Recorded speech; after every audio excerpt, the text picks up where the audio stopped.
Shalom, queridos. Hoje é Lamentações, capítulo 2. Aplaudam o Senhor Jesus, Ele merece, Ele é a palavra.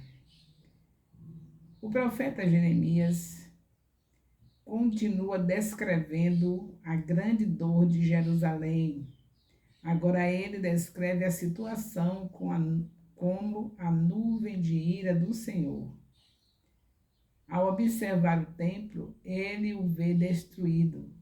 Não há culto, nem sacerdote ou levitas.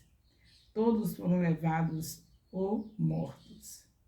O altar foi rejeitado, o santuário profanado, o Senhor não está mais ali.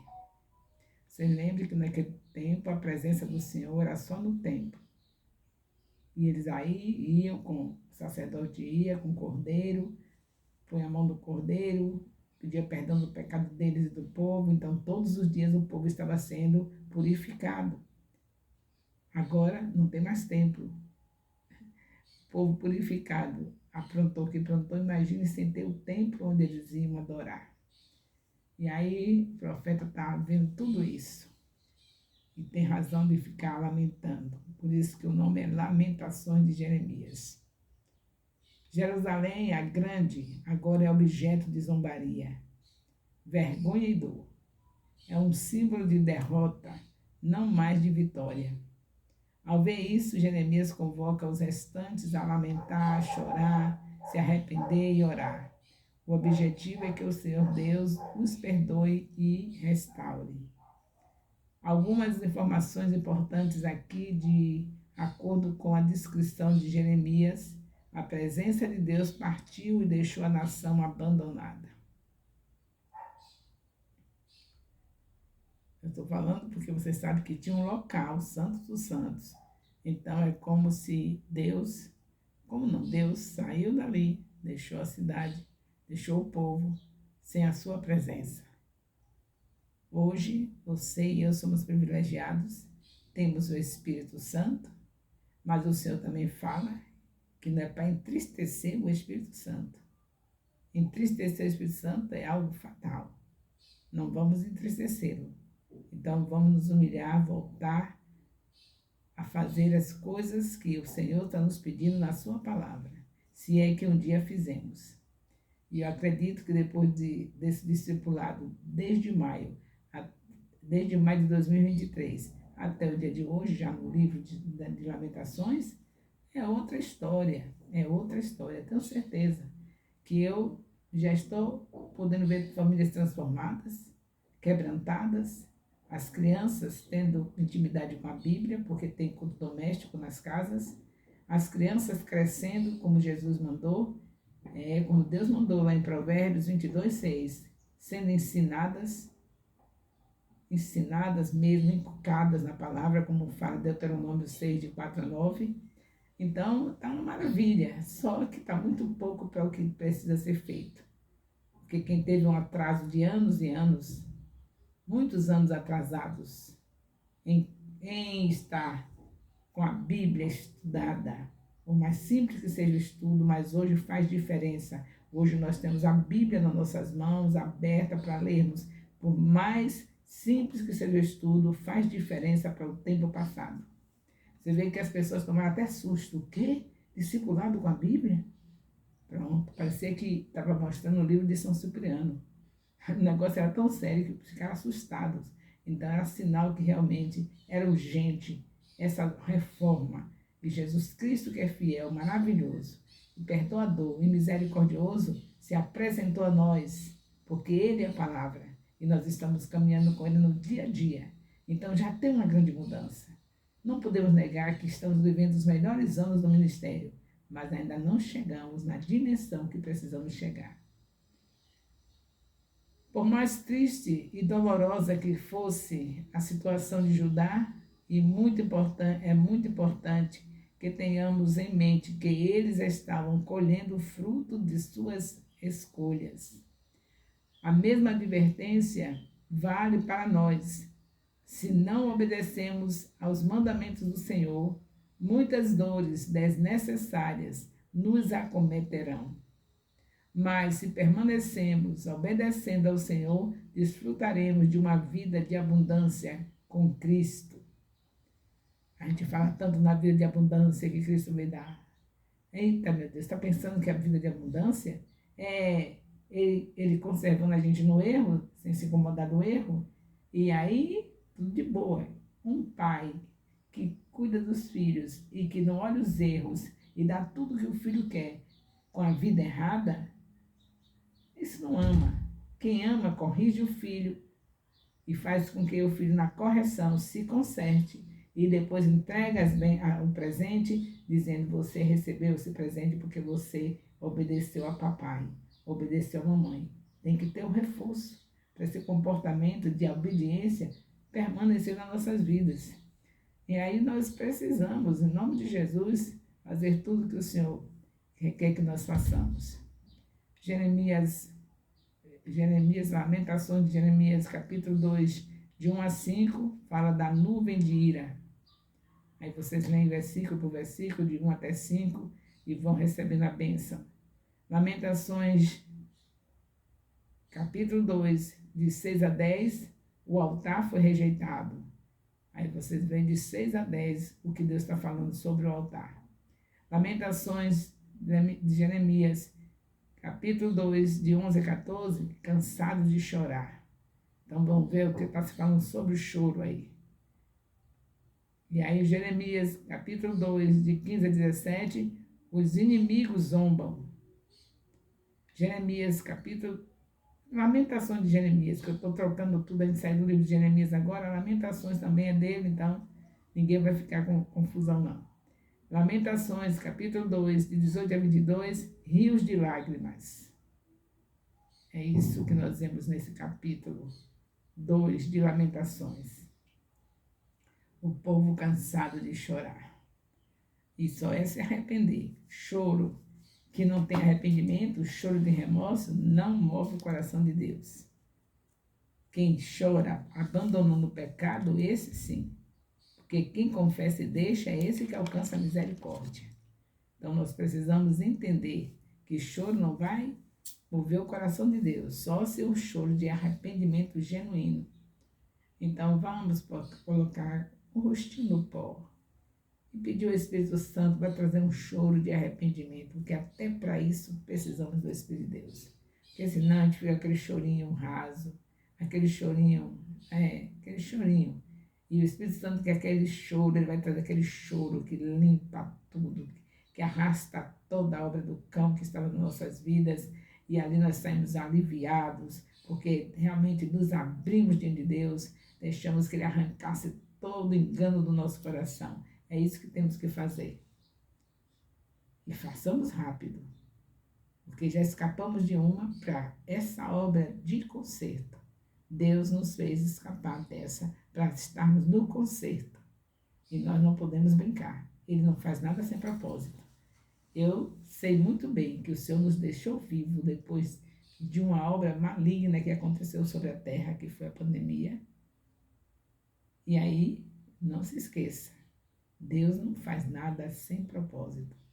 Se nós fomos escolhidos para permanecer, é porque Deus tem grandes coisas para fazer através de nós, mas não vai fazer com nossa vidinha de qualquer maneira. E a grande coisa que eu sei que ele tem que fazer é você tirar aquele parente que está indo para o inferno, das mãos de Satanás, com apenas uma palavra. Chega para ele e diz: Senhor Jesus é o caminho, a verdade e a vida, e ninguém vai ao Pai senão por ele. E deixa o Espírito Santo trabalhar. Vai na casa de outro, é muita gente que a gente deixou para trás. Agente secreto foi o que não faltou no meio da igreja. Vai para a faculdade, não ganha uma pessoa. Vai trabalhar na empresa, não ganha uma pessoa. Vai para qualquer lugar da vida. Fila de supermercado, tem lugar melhor para você ganhar pessoas do que na fila de supermercado? O pessoal tudo triste, lamentando pelos preços, falando mal do governo, e você entrar com a palavra. Está vindo aí aquele que estará trazendo novos céus e uma nova terra. Vamos ficar quietinhos e aguardar nele, porque somente ele é a nossa esperança. Jesus. Pronto. Lugar melhor para você pregar. Outra coisa de lugar de pregar também é quando vai para um velório. Ali as pessoas estão chorando por alguém. E você diga, a gente tem muito que chorar de saudade, mas não se esqueça que Ele está no céu. Se você for para um sepultamento de alguém que já é filho de Deus, não se esqueça que Ele está no céu ou ela. Mas nós, onde é que vamos? Para onde vamos? Aqui é o momento de reflexão. Em vez de chororô, vamos fazer uma reflexão? Claro que você vai falar de uma maneira bem agradável, né? E aí as pessoas vão começar a pensar, é mesmo, esse daí era um crente, fiel a Deus, e foi para os céus. E eu, para onde vou?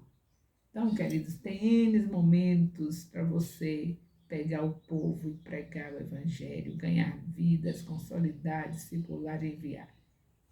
Tem N momentos aconselhável para você estar participando daqueles momentos bem maravilhoso apropriado para a gente evangelizar.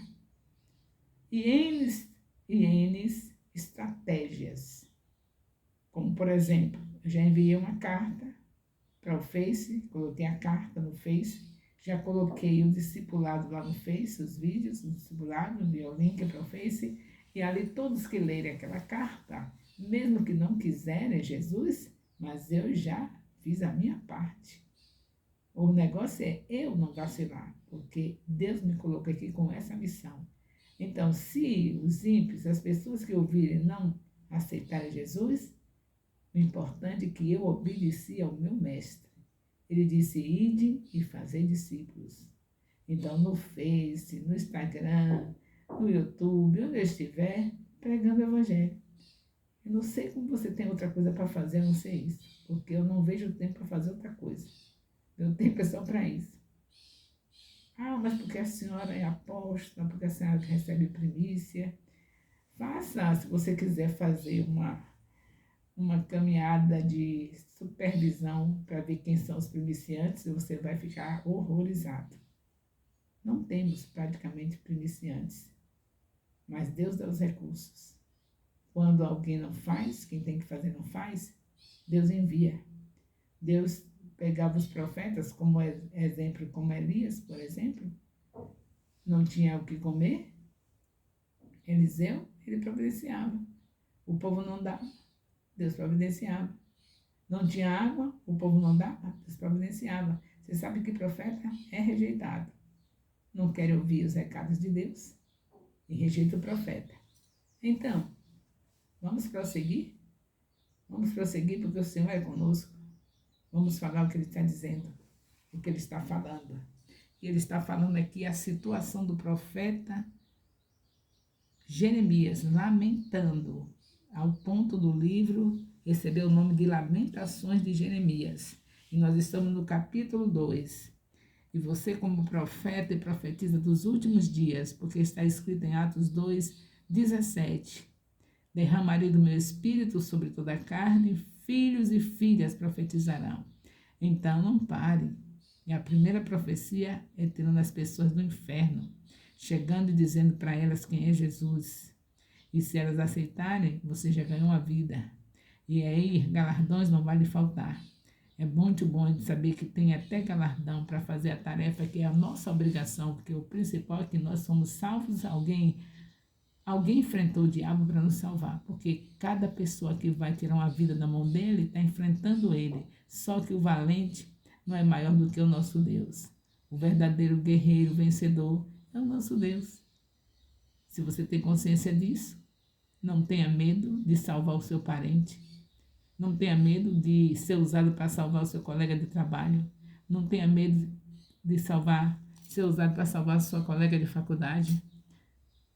Não tenha medo de falar o que Jesus mandou falar, porque Ele mandou e a gente tem que fazer. Quem é o escravo para mandar no seu Senhor?